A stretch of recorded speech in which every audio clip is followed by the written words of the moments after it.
ગામડામાં રહેતા એક ખેડૂત પાસે એક જાતવાન ઘોડો હતો. આખા પંથકમાં બધા આ ઘોડાના ખૂબ વખાણ કરતા. કેટલાય ઘોડેસવારો આ ઘોડાના મોં માગ્યા દામ આપવા તૈયાર હતા, પરંતુ ખેડૂત ઘોડો વેચવા માંગતો નહોતો, કારણ કે એ ઘોડાને ખૂબ પ્રેમ કરતો હતો. એક દિવસ સવારે જાગીને એણે જોયું તો એનો ઘોડો ગાયબ હતો. એણે ઘોડાને શોધવાના ખૂબ પ્રયાસ કર્યા, પણ ઘોડો ન મળ્યો. ગામના લોકોએ આ ખેડૂતને કહ્યું, "ભાઈ, તમારા નસીબ ખરાબ છે કે તમારો જાતવાન ઘોડો ચોરાઈ ગયો."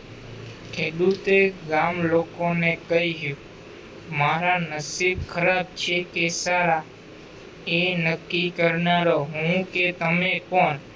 કુદરતના આયોજનને સમજી શકવા માટે આપણે કોઈ સમક્ષ નથી."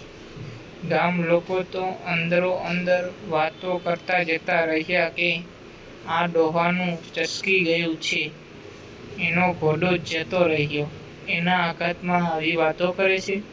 થોડા દિવસ પછી ઘોડો પાછો આવ્યો અને એની સાથે બીજા 10 જંગલી ઘોડાને લાવ્યો.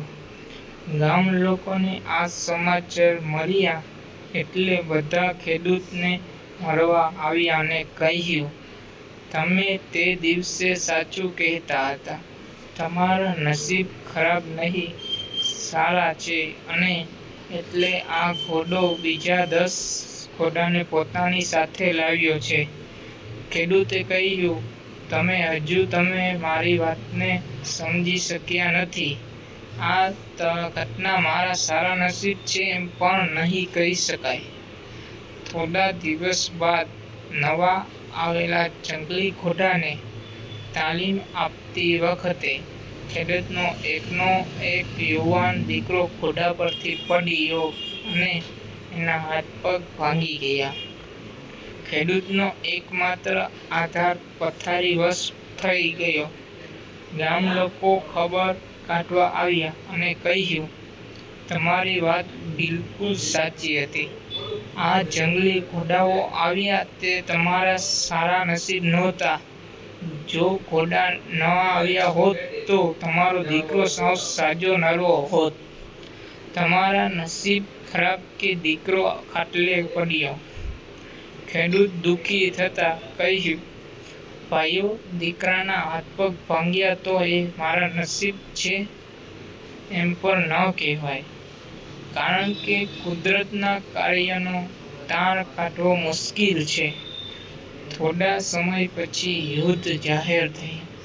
સરકારના માણસો ગામમાં આવીને બધા જ યુવાનોને યુદ્ધમાં લડાઈ કરવા માટે ફરજિયાત ગયા, પણ આ ખેડૂતના દીકરાને છોડી દીધો, કારણ કે એ તો લડી શકે તેમ હતો જ નહીં.